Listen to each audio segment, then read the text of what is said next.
Assalamu alaikum.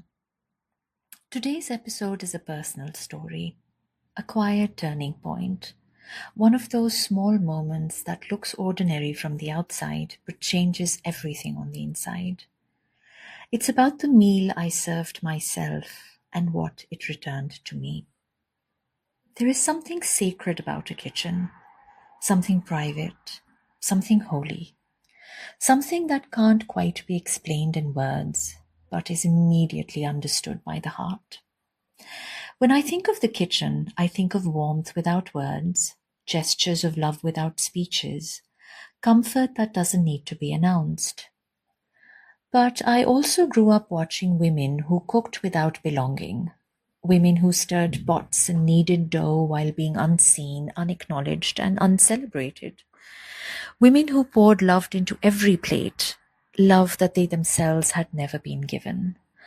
And for a long time, I did not realize how much of that lived inside me too. Yet they were soft beginnings. Some of my fondest memories are from when I was no more than 2.5 years old, sitting on the kitchen counter, close enough to the stove to smell the masalas blooming in the oil as my grandmother cooked. I remember her rhythm, her grace, the way she never rushed. Then I watched my mother. Different style, different energy, different heart. She cooked with instinct, with ease, with improvisation, nothing measured, yet always perfect. The difference between the way my mother cooked and the way my grandmother cooked was stark. They both knew exactly what they were doing, but their hands moved differently. Their rhythm in the kitchen was different.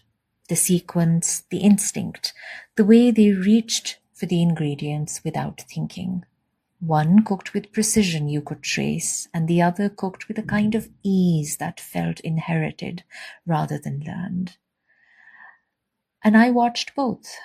I absorbed both. I carry both in my hands now, and that feels like being part of a story that began long before I was even born. I grew up in a home where tea was never just tea. It always came with conversation, and it always came with something to eat. Tea time was its own meal, not an afterthought.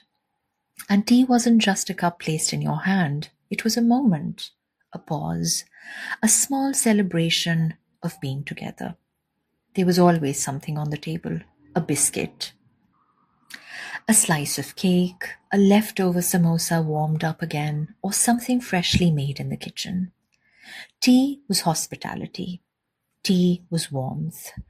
Tea was the bridge between the day's chaos and the evening's quiet. Even when there wasn't much happiness to go around, the table would still gather us.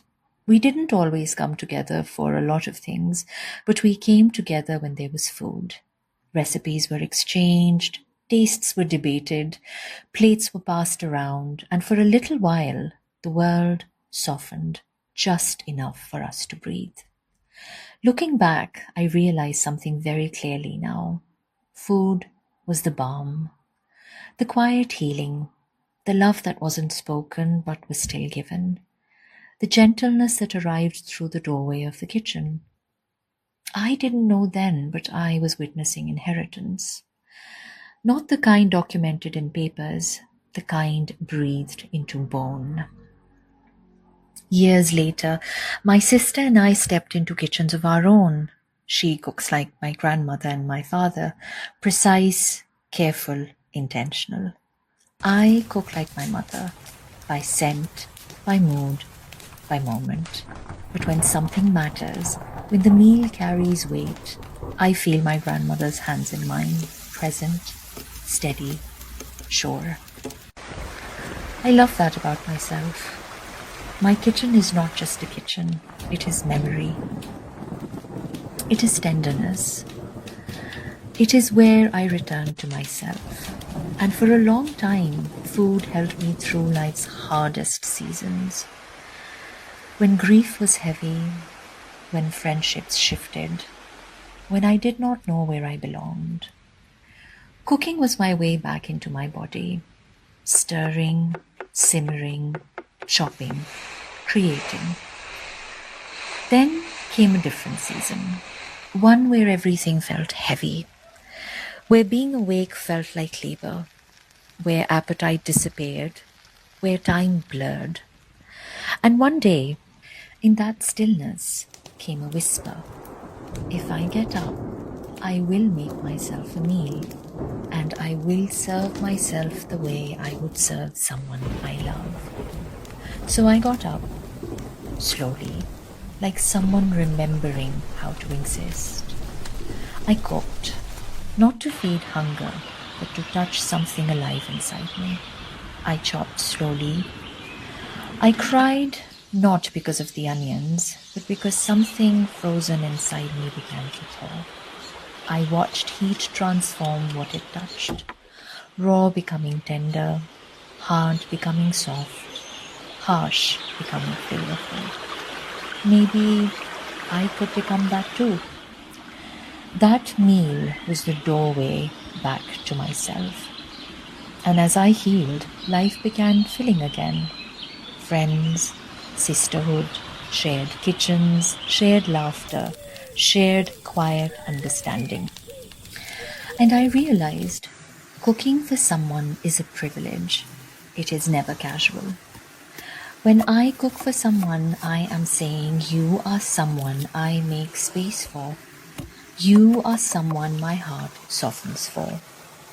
There also came a time, and this is important to say, when I poured my heart and soul into meals for people who were not ready to receive that kind of love. Because feeding someone is not just feeding them, it is a quiet declaration. I see you, I am thinking of you, you matter enough for me to give my time, my energy, my presence. And for a while, I gave that care too easily. I cooked with tenderness for people who did not hold that tenderness with care. I offered warmth to people who did not know how to stay, and it exhausted me. And that exhaustion became a teacher too. It taught me that cooking is not only a privilege for me to offer, it is also a privilege for someone to receive. Because when I cook for someone, it is one of the most intimate, personal things I can do. It is saying without words, I am willing to spend myself to bring you comfort. And not everyone is worthy of that level of closeness. Not every relationship has earned that space at your table. So I learned, slowly, gently, that love must be given with discernment, that care is precious, that nurturing is sacred, and that my labor of love is not something I offer casually anymore. Now, when I cook for someone, it is intentional. It means you are safe with me. I trust you and I choose you. And that is something holy. So yes, food taught me boundaries. How to love without emptying myself. How to pour warmth only where warmth can be held. For years, food was my constant, my language, my mirror. Until once again, my season changed. It has now been a year, almost, since I cooked the way I once did. And quietly, I mourned that, thinking I had lost something essential. Until one day, with tears threatening to break through, I told a friend, it feels like I don't have it in me anymore. And I will never forget what she said. She looked at me with the most gentle eyes and said, just because you're not doing it right now doesn't mean you've lost it. Your joy isn't gone, it's resting. When the season is right, it will return. And something inside me softened. Allah reminds us in chapter 94, verse 6, surely with hardship comes ease. Ease does not always return loudly. Sometimes it returns like a simmer, a whisper, a slow unfolding. Allah is gentle and He loves gentleness. So I am returning slowly. One cup of tea, one bowl of soup, one plate prepared quietly just for me. Sometimes healing is the meal you serve yourself. Sometimes prayer is the tea you pour with tenderness. Sometimes coming back to life begins in the smallest, almost invisible ways. If you feel far from yourself, listen carefully. You are not lost. Your softness is not gone. Your joy is not gone. It is simply resting. And when your heart is ready, your season will return. Come home gently. Ya Allah, the turner of hearts, the restorer of light, the one who returns us to ourselves gently. If there is something we once loved that feels distant now, return it to us in the right time, with the right peace. Fill our spaces with warmth, our hands with gentleness, our hearts with softness, and let us recognize your mercy even in the quiet seasons. Remind us that nothing you have placed within us is ever lost. It is only resting, preparing to blossom again. Amen. And my loves, before you go, don't forget to be kind to yourself.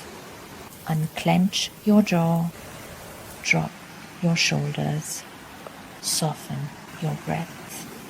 And no, you haven't lost your joy. You are simply resting. And when the heart is ready, it will return to you beautifully, like it never left. Thank you for being here. Until next time, Assalamu alaikum.